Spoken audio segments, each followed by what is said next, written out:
제가 지금 하는 이야기들 국뽕을 불러일으키기 위한 그런 이야기가 아니에요. 이게 팩트로 확인된 것들만 지금 제가 말씀을 드리는 겁니다. 독일 레오파드, 미국 에이브람스 압도적인 세계 최고의, 저는 K2 흑표 전차가 상징적인 무기라고 저는 생각을 하거든요. 이게 K2가 레오파드를 잡은 에피소드예요. 들을수록 똑똑해지는 지식 뉴스. 자 보세요. 독립운동 업적은 업적대로 평가하되라고 써놓고 독립운동 업적은 한 줄도 안 썼어요. 이렇게 어설프게 역사적 식견도 없이 역사논쟁 이렇게 하는 거 아니에요. 치열하게 하는 거고 정확하게 하는 거거든요.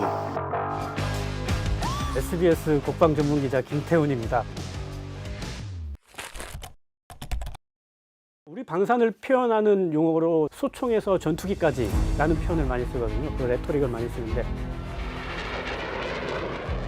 우리 모든 장병들의 기본 무장, 그 단순한 무기에서부터 시작해가지고 우리 국방과학의 모든 첨단적인 요소가 다 모여든 게 전투기, 그게 KF-21. 우리는 소총부터 전투기까지 다 만들고 있는 나라고, 그거를 우리가 쓰고 있으니까 자주국방이 되는 거고, 그걸 산업적으로 수출해가지고 돈을 벌어오니까 이제 방산이 각광을 받고 있는 그런 상황입니다. K방산의 인기를 얘기할 수 있는 가장 중요한 지표는 이 방산 수출액이에요. 보시다시피 2017년부터 2020년까지는 31억 불, 30억 불, 그다가 2021년에 72억 불, 10조 가까이 갔어요. 그러니까 2022년 이전까지는 단건으로 한 1조 정도 수출했다면 큰 뉴스가 됐었어요. 근데 지금은 그게 뉴스가 안 돼요. 1조짜리는 적어도 3, 4조는 돼야 그래도 관심을 끊는 그런 방산 수출이구나. 그 정도로 시장이, 우리 방산이 굉장히 커졌어요. 그 계기가 2022년에 그 우크라이나하고 러시아 전쟁이 벌어졌지 않습니까? 그 옆에 폴란드가 있었죠. 그러니까 폴란드가 굉장히 큰 안보적인 그 위협을 느껴서 그때부터 군비 확충을 굉장히 많이 해요. 그때 우리가 그 시장에 들어가서 K방산 잭팟이 터져 버리죠. 그래서 2022년 수출액이 갑자기 뛰어가지고 173억 불, 우리 돈으로 20조. 2023년에도 150억 불 이상이 됐고, 올해도 아마 폴란드 수출이 됐고 사우디 수출되면서 이 150억은 돌파를 할 수 있지 않을까, 그렇게 보고 있고요. 방산 수출액만 놓고 보면 우리가 세계 8위 정도가 돼요. 전 세계적으로 안보 불안이 커지고 그러면은 각국이 뭘 하겠어요? 무기를 구하겠죠. 그러면은 내가 무기를 사겠다고 했을 때 뭐 준비됐던 무기를 누가 와가지고 파는 게 아니거든요. 우리나라는 그게 돼요. 방산비리 그 천수답 시장에서 탈피를 하는 노력을 하면서 수출에 굉장히 역점을 둬가지고 생산 능력을 많이 확충을 해놨기 때문에 어떤 나라가 전차 10대 필요하다 그러면 바로 찍어줘 버려요, 우리는. 근데 그럴 수 있는 생산 여건을 갖춘 나라가 전 세계적으로 없어요.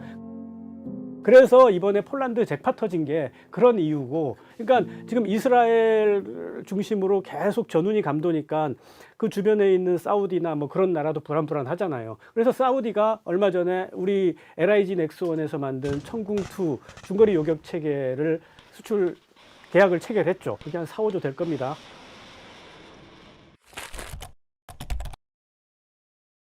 K방산 수출품 중에서 가장 스테디셀러는 뭔가요? 한화 에어로스페이스에서 만드는 K9 자주포가 스테디셀러고 베스트셀러예요. 우크라이나가 요새 전쟁 벌어지면서 탄 없다고 여기저기에서 탄 구하고 있는 게 155mm 탄이거든요. 서방의 어지간한 포의 기준이 되는 게 155mm인데, 이 155mm 구경 기준으로 했을 때 2010년 이후 세계 시장 점유율이 K9이 45%예요. 그러면은 압도적인 1위가 되겠죠. 지금까지 8개 나라에 수출이 됐는데, 노르웨이, 핀란드, 폴란드, 이집트, 인도, 호주, 에스토니아 등등에서 8개 나라에 이미 수출이 됐고, 구체적으로 얘기한다면 K9은 1150문 수출됐는데 패키지로 가는 게 있어요. K10 탄약 운반 차량이라고 탄약을 자동으로 넣어주는 그런 차가 있는데, 그것도 3개 나라에 수출이 됐고, 그래서 총 지금까지 수출 액수가 11조 5천억 원에 달하는 성과를 냈죠. 그래서 K9을 운영하는 지리적으로 가깝고 외교적으로 가까운 6개 나라가 K9 유저 그룹이라는 걸 만들었어요. K9의 운용 교리, K9의 전술 같은 거를 같이 토의하고 연구 개발해가지고 공유하고, 그 부품이나 구성품도 뭐 서로 빌려주고 빌려쓰고 뭐 그런 유저 그룹이 형성됐을 정도로 K9은 압도적인 세계 최고의 자주포라고 해도 됩니다.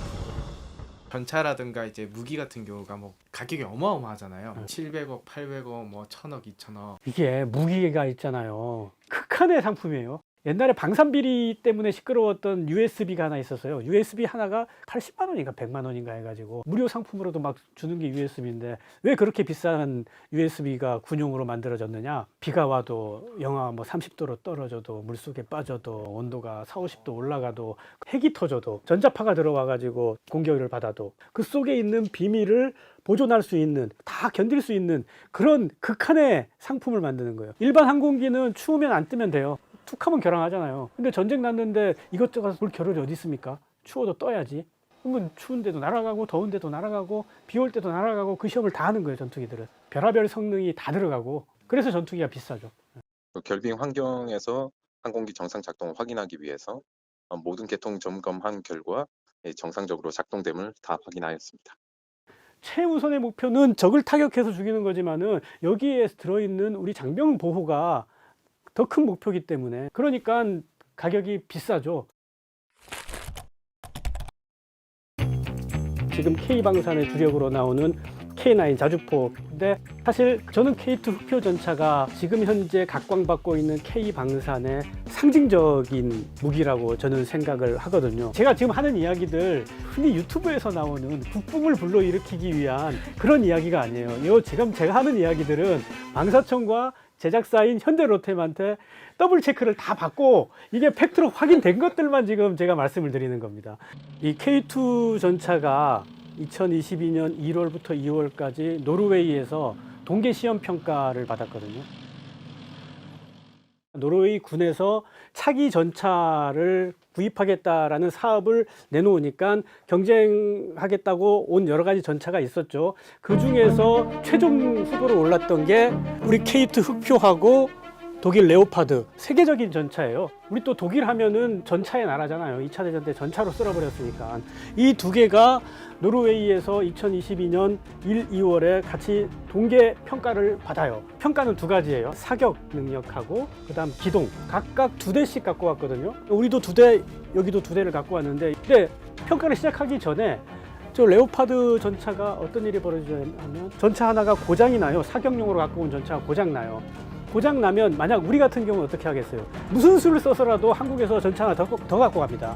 근데 레오파드 측은 그럴 여력도 없고 그럴 의지도 없었나 봐요. 한 대로 하겠다 그래요. 노르웨이 수락했고 우리도 양해를 무조건 해줬죠. 이제 시작을 하는데 타격을 어떻게 하냐면 우리 육군의 승진 사격장이라고 있어요. 승진 사격장. 여기 보면은 이 훈련장에서 전차와 표적과의 거리가 1.7km예요. 그리고 표적의 크기는 전차 하나의 크기예요. 그런데 노르웨이에서는 이 전차와 표적과의 거리가 2.7km로 늘어났어요. 우리 K2 전차 여기서만 쏘아봤지 2.7km 표적을 쏘아본 적이 없어요. 그리고 이때 표적이 어떻게 됐느냐? 4분의 1 크기로 줄여놨어요. 그리고 승진 사격장의 표적은 고정 표적이에요. 가만히 있어요. 근데 노르웨이는 위치를 딱 보여주고 그다음 눕혀버렸어요. 그 사격 사선에 들어가면은 운용자가 그걸 마음대로 세우는 거예요. 그러면 K2 전차는 기다렸다가 보고 딱 쏘는 거죠. 거리, 표적의 크기, 그리고 표적의 운용 방식. 이건 엎친데 덮친데 자빠진 격이죠. 삼중고를 겪은 거예요. 5발 쏘아서 3발 맞춰야 돼요. K2는 3발 쏘아가지고 3발 다 맞췄대요. 근데 레오파드는 한두 발 놓쳤다고 해요. 그래서 사격 평가에서 K2가 이겼어요. 우리가 왜 이렇게 좋냐? 디지털 사격 통제 장치라고 자동으로 표적을 잡고 그 관리를 해줘요. 우리가 전차병이 앉아가지고 표적을 잡는 게 아니에요. 얘는 알아가지고 표적을 딱 잡아줘요. 그래서 이 표적이 맞다 하면 누르면 되는 거예요. 그런 식으로 하니까 아주 뛰어난 성적을 거뒀죠. 그 기동은 어떻게 했냐면 사격처럼 이렇게 디테일한 수치는 나오지 않는데 일정한 거리를 빠른 속도로 가는 게 이기는 거였어요. 그러니까 육상 경기 같은 그런 방식으로 치러진 거죠. 근데 우린 이겨야 되니까 또 우리는 민족성이 그렇잖아요. 막 밟아야 돼요. 어마어마하게 밟았대요.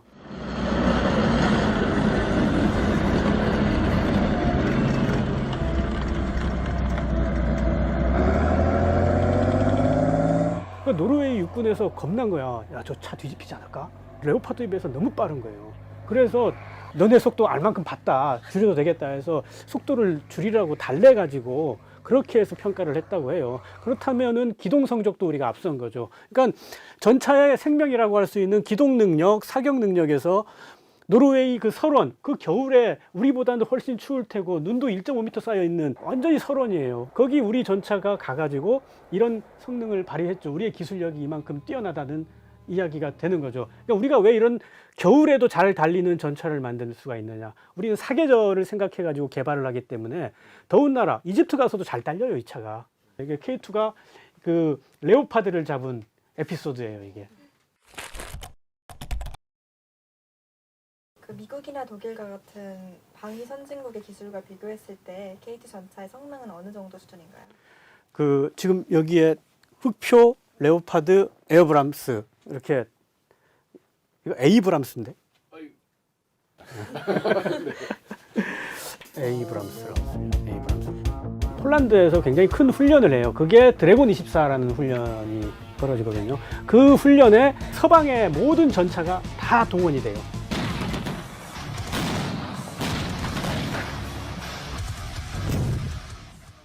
K2 흑표, 이거는 우리 육군이 가져간 게 아니라 폴란드한테 지금 수출해서 몇십 대가 가 있으니까 K2 PL이에요. 폴란드에 수출된 건.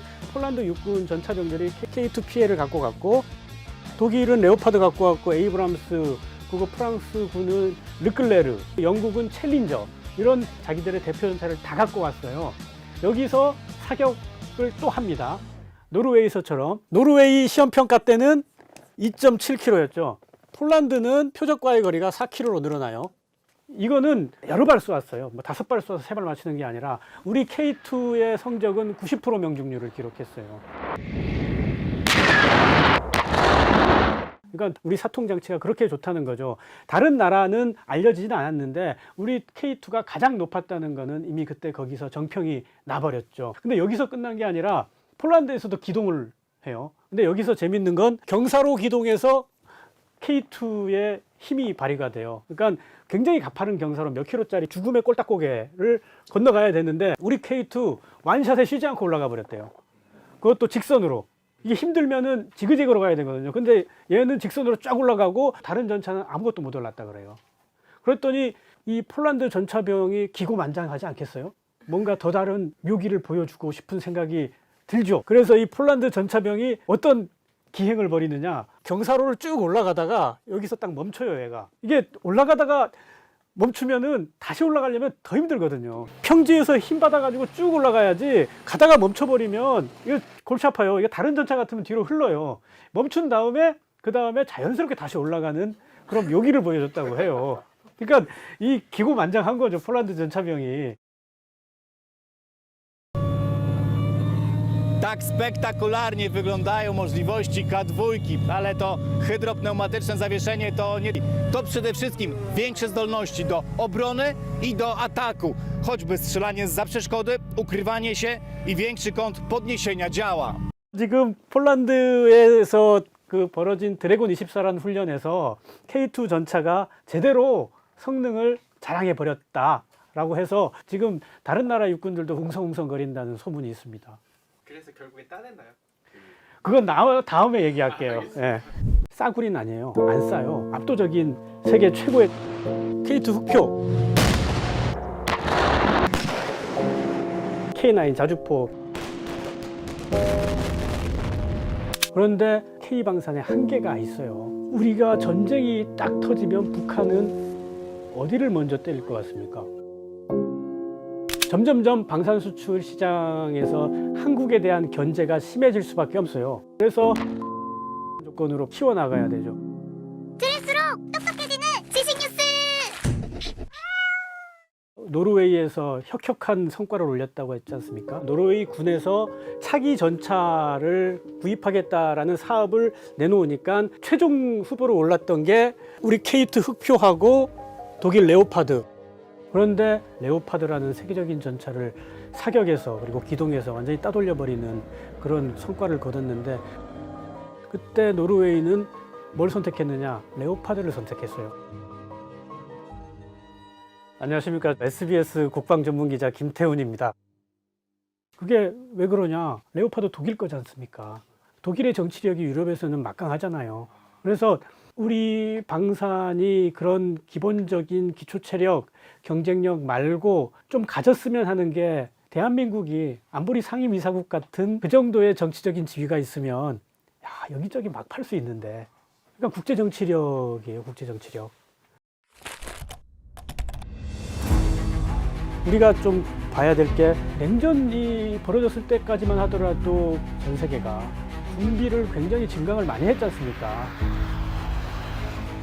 근데 냉전이 끝나고 나토가 미국 위주로 운영이 되면서 그 유럽 국가들이 특별하게 재래식 무기를 강화하진 않았어요.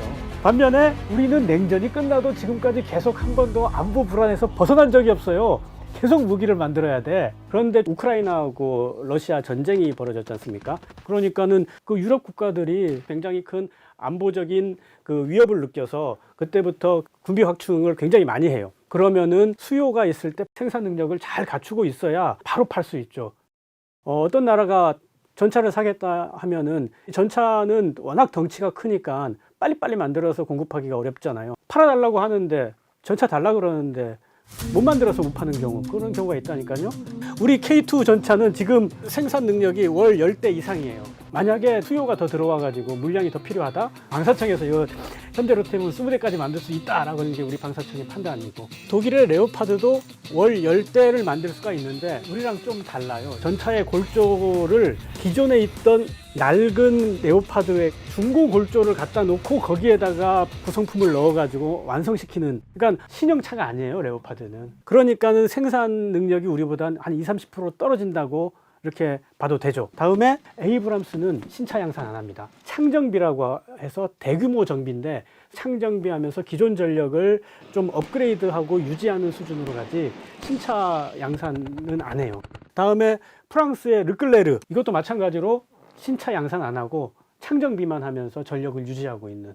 그러니까는 만약에 어디에서 만들어 달라 하면은 그 수요에 될 수 있는 전차는 K2 전차밖에 없는 거예요. 그러니까 수출이 준비된 그런 전차다. 생산량이 이렇게 있어가지고 이것만 있는 게 아니라 급하면 육군에 갈 K2를 먼저 보내주기도 해요. 이번에 폴란드에도 육군에 갈 전차가 먼저 갔어요. 그렇다고 우리 안보가 공백이 생기는 거 아니에요. K1 계열의 전차, 신형 전차들이 있기 때문에 그 전차와 교체하는 거니까 잠시 교체 시기를 늦추는 것 뿐이지, 그런 거를 뭐라 그러냐면 교환 계약이라 그러는데, 일단 갖다 주고 그 다음 우리가 빨리 만들어서 너 거 채워줄게, 육군이 그렇게 지원을 해줘요. 그러니까 우리는 수출 오파가 있으면은 바로 이제 팔 수 있는 그런 조건이 형성이 돼 있죠. 그래서 지금 우리가 K방산이 이렇게 된 거죠. 결국 높은 가성비 때문이라는 얘기가 들리던데, 가성비다. 가성비라는 표현이 틀리진 않는데 싸구리는 아니에요. 안 싸요. 제가 K2나 K9 수출 가격 그때 봤는데 굉장히 비싸요. 또 우리 군에 공급되는 가격보다 수출 가격은 더 비싸요. 성능이 저렇게 좋은데 이거 싸게 팔면은 억울해서 어떻게 장사해요? 싸게 절대 못 팔죠. 그리고 가격이라는 게 싼 게 좋은 게 아니라 가격을 항상 안정적으로 유지해야 하는 게, 이게 중요하거든요. 비싸다고 하더라도 가격이 계속 안정적으로 유지가 되면은 그게 경쟁력이 되는 거예요. 그러니까 우리 K2 같은 경우에는 지금 1차 양산, 2차 양산 했고 3차 양산이 진행 중인 가운데 4차 양산의 방향이 결정이 됐어요. 그러니까 우리 육군용으로 계속 만들고 있잖아요. 그러면 어떻게 되겠습니까? 협력업체들도 부품을 계속 공급해 줘야 되고, 그러다 보면은 그 가격이 굉장히 안정적으로 돼요. 이걸 뭐라 그러냐면 서플라이 체인, 공급망이 안정적이니까. 근데 레오파드나 르클레르 같은 경우는 만들려고 하면 그때야 부랴부랴 협력업체 모아오고, 협력업체한테 야 이런 부품 저런 부품 니들이 만들어 와봐라, 얼마 되니, 가격이 들쑥날쑥 하거든요. 그러니까 이 가격의 경쟁력이라는 건 가격이 안정적이다. 사실 우리가 흔히 K방산의 경쟁력이라고 하면 3+1 이렇게 표현을 하거든요. 기술력, 그러니까 우리 무기들의 성능이 뛰어나다는 그런 점이 있고, 다음에 저렴한 가격이라고 표현을 했는데 아까 보셨겠지만 사실 그렇게 저렴하진 않아요. 적당한 가격 받습니다. 다음에 생산력, 다른 그 경쟁국들의 방산은 우리만큼 빠르게 생산할 수 있는 기반이 없어요. 우리만 갖추고 있어요. 그래서 어떤 나라가 어떤 무기를 요구한다 하면은 우리는 즉각 만들어줘 버리는 그런 게 있거든요. 여기에 하나 더 한다면 범정부적 지원이라고 할 수 있는 게 3+1의 1입니다. 범정부적 지원은 뭐냐면 방사청은 원래 그 업무 중에 하나가 방산수출 지원이니까 그 역할을 열심히 하는 거고, 국방부나 각군 지휘부는 해외에 나갈 때마다 방산 마케터 역할을 해요. 신원식 국방장관이 호주를 방문했는데 일정의 절반은 우리 함정 수출 뭐 그런 마케팅 하는데 일정을 할애했을 정도고요. 다음에 수출입은행에 자본금을 많이 쌓아놓고 그 자본금 대비 몇 프로를 수입국에다가 대출해주는 그것도 중요한데, 우리 정부의 금융기관들은 수출금융을 일으켜가지고 많이 도와주죠. 우리는 지금 폴란드 같은 경우는 80%, 85%를 대출을 해줘요. 폴란드 입장에서 수입액의 80%, 85%를 우리가 돈을 꿔주는 거예요. 그러니까 수출금융을 잘해야 돼요. 사실 우리가 환수할 수 있는 노하우가 뛰어나면 100% 꿔줘도 돼요. 프랑스나 영국 같은 경우에는 그 수출금융의 노하우가 뛰어나가지고 무슨 수를 써서라도 돈을 받아온다는 거예요. 결국에는 수출금융이 굉장히 발달해야 방산도 동시에 같이 클 수 있는, 방산 수출도 늘어날 수 있게 되는 거예요. 이런 게 우리의 방산 수출의 경쟁력이다라고 할 수 있는데, 우리의 이 3+1 경쟁력과 좀 상충되게 한계가 있어요. 아까 말씀드린 국제 정치력, 우리는 그런 국제 정치력이 없어요. 아직은. 방산 무기 시장의 한계라고 하면 일반 상품과 너무너무 다른 게 이 무기거든요. 이를테면 삼성이 휴대폰을 만들었다, 품질 좋고 가격 싸다 하게 되면 미국도 살 테고, 러시아, 중국, 뭐 이란, 시리아 다 살 거예요. 근데 지금 제가 이렇게 열거한 나라들, 어떤 나라도 우리 무기 안 삽니다. 우리가 그 나라의 무기를 못 팔아요. 미국은 애초에 자기들이 좋은 무기 만드니까 너네 나라 무기 살 이유도 없고, 또 진입장벽이 높아요. 무기 시장의 진입장벽이. 그리고 러시아, 중국은 사회주의 국가잖아요. 서방의 핵심 기술, 서방의 첨단 구성품이 들어간 무기가 들어갈 수가 없어요. 그리고 뭐 이란 같은 경우도 서방 국가들이 굉장히 적대시하는 나라고, 시리아 전쟁이 계속 벌어지고 있는 나라고. 그러니까 시장이 굉장히 한정적이라는 거. 그런 한정적인 시장인데다가 유럽 같은 경우는 텃세가 있죠. 이번에 폴란드도 그렇고 호주의 K9 팔 때도 그렇고 이집트의 K9 팔 때도 그랬는데 현지 생산 조건으로 팔아요. 우리가 만든 구성품, 부품 다 갖고 가가지고 조립을 거기서 하는 거잖아요. 그러면 그 나라는 일자리를 얻을 수가 있어가지고 자기들도 나름대로 산업을 키울 수 있으니까 현지 생산 되게 좋아요. 특히 EU가 회원국들한테 EU 무기의 쿼터를 20%였는데 그걸 지금 50%로 올리자고 하고 있어요. 그러면 우리 시장이 유럽의 80% 시장이었다가 50%로 확 줄어버리는 거죠. 그럴 때 현지 생산으로 수출을 하면 K2나 K9을 폴란드에서 자기들이 만들어가지고 팔 거 아니에요. 그러면 거기에 들어가는 부품이나 구성품은 다 우리 거예요. 우리가 돈 버는 거죠. 물론 조립하는 그 단가는 폴란드가 먹는데 그래도 우리가 돈을 더 많이 벌게 되는 거죠. 그래서 완제품을 수출하는 것도 좋지만 현지 생산 조건으로 팔거나 그런 식으로 하면서 시장을 키워나가야 되죠. 지금 점점점 방산 수출 시장에서 한국에 대한 견제가 심해질 수밖에 없는데 워낙에 잘해버리니까 그런 거를 넘어갈 수 있는 방법들이지 않을까 그렇게 생각합니다. 돈에서 조립한다고 했을 때 안보와 되게 직결되고 또 기술 유출이라는 문제가 생기잖아요. 그래서 EL이라는 게 있어요. 익스포트 라이센스라고. 우리 FA50에 우리 K2 전차에 K9 자주포에 80-90% 국소되어 있지만은 어떤 핵심 기술들은 우리 게 아니란 말이에요. 그럼 그걸 수출할 때 원천 기술 국가로부터 우리가 허가를 받아야 돼요. 내가 저런 나라에 수출하겠다, 저런 나라에 수출하겠다. 그럴 때 자꾸 문제가 생기는 게 이슬람 국가예요. 그러니까 서방 국가가 아주 고급 기술이 들어있는 구성품을 이슬람 국가에 가는 걸 좀 꺼려하는 경우가 종종 있어요. 우리도 미국에서 어떤 무기를 사왔을 때 미국이 아예 열어보지도 못하게 하는 부품들이 있습니다. 그리고 방산 수출은 우리 업체가 돈을 버는 건데 크게 보면 국가 경제가 좋아진다는 차원에서 뭐 안보적인 이익이긴 한데 지금 사람들이 어떤 고민들을 하고 있냐면 방산 수출도 실제로 안보적인 이익이 돌아올 수 있게 그래야 범정부적인 지원을 하는 거에 대한 대가 반대급부가 되는 거니까. 그래서 아까 그 우리가 새로운 수출의 방법으로 나오고 있는 현지 생산 그런 시스템을 좀 고민하자라는 게 업계에서나 이제 정부에서도 조금씩 나오고 있습니다. 왜냐하면 만약에 전쟁이 딱 터지면 북한은 어디를 먼저 때릴 것 같습니까? 아마 창원을 때릴 거예요. 무기 공장이 다 있으니까. 전쟁 나면 우리가 자주국방의 그런 화수분이 깨져버린다니까요. 그런데 현지 생산 공장을 여기저기 국제적으로 많이 퍼뜨려 놓고 나중에 한반도 유사시에 그 현지 생산 공장에서 잔뜩 만들어 가지고 우리가 살게 그런 게 있고, 우리가 너네한테 수출한 거 우리가 빌려 쓸게. 우리 무기를 많이 팔아 가지고 나중에 빌려올 수 있다면 북한 입장에서는 무슨 생각이 드냐면 쟤네들은 때려본들 계속 들어오는구나. 화수분처럼 계속 무기가 공급이 되는구나. 그 억제력은 어마어마해져요. 그렇게 되면 방산 수출에 대해 가지고 우리가 범정부적인 지원을 하고 국민들이 박수 쳐주고 하는 거 그거 다 이제는 합리적으로 딱 좌우가 맞게 되죠. 전쟁에서 제일 중요한 게 우리가 아군 병력을 얼마나 보호하느냐, 그게 굉장히 중요하기 때문에 계속 그거를 추진하고 있어요. 무인화. 이를테면 우리 국방과학의 모든 첨단적인 요소가 다 모여든 게 전투기, 그게 KF-21. 그러니까 항공기도 무인이고 전차도 장갑차도 무인화 계속 시키고 있고, 그리고 함정도 잠수정까지 다 무인화 계속 시키고 있어요. 그럼 아마 계속 그렇게 갈 거예요.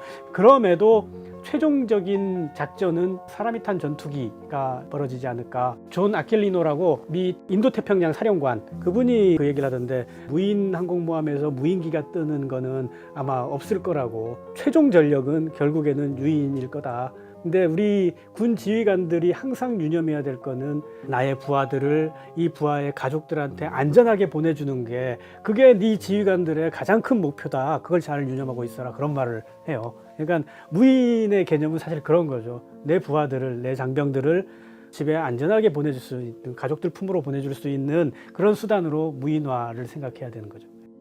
그럼 제가 마지막으로 좀 드리고 싶은 게, 이게 무기산업이라는 게 사실 밝은 면만 있는 게 아니잖아요. 가끔 보면은 시민단체에서 와가지고 그 플래카드에 노워 적어가지고 전차 위에 올라가 있고 자주포에 올라가 있고 그래요. 이게 결국에는 사람을 죽이는 무기니까. 그런데 평시에 이런 걸 갖고 있음으로써 외부 위협으로부터 우리를 침략할 수 없게 딱 틀을 만들어주는 그런 효과도 있죠. 그리고 한번 대소동이 벌어진 적이 있어요. 저녁 6시쯤 지나가지고 사방팔방에서 갑자기 무슨 비행운이 막 날아간다고 경찰서에 전화하고 군부대 전화하고 난리가 난 적이 있어요. 그게 그 고체 로켓 그 ADD 안흥 시험장에서 쏜 거였는데 비밀 사업이라 가지고 아무데도 안 알린 거죠. 근데 왜 그 시간에 쏘았냐? 어민들 활동하는데 지장을 안 주는 시간대 합의 보고 쏘아야 되는데 그 시간대가 그 시간이었던 거예요. 저녁 시간대. 근데 그게 비밀 사업이라서 알려주면 안 되는 건데 그거 어떻게 안 알려주겠어요? 들통이 나버렸는데. 그래서 막 그 사람들한테 혼란을 줬다고 욕을 많이 했었는데, 오죽했으면 그때 쏘겠어요. 자기들도 편한 시간에 낮에 쏘고 6시 되면 퇴근하고 싶죠. 근데 무기는 그렇게 개발하는 거예요. 북한 보세요. 서해에서 쏘아가지고 내륙을 관통해서 동해로 떨어뜨리잖아요. 미국이나 중국 같은 경우는 사막이 있어요. 사막에서 막 쏴도 돼요.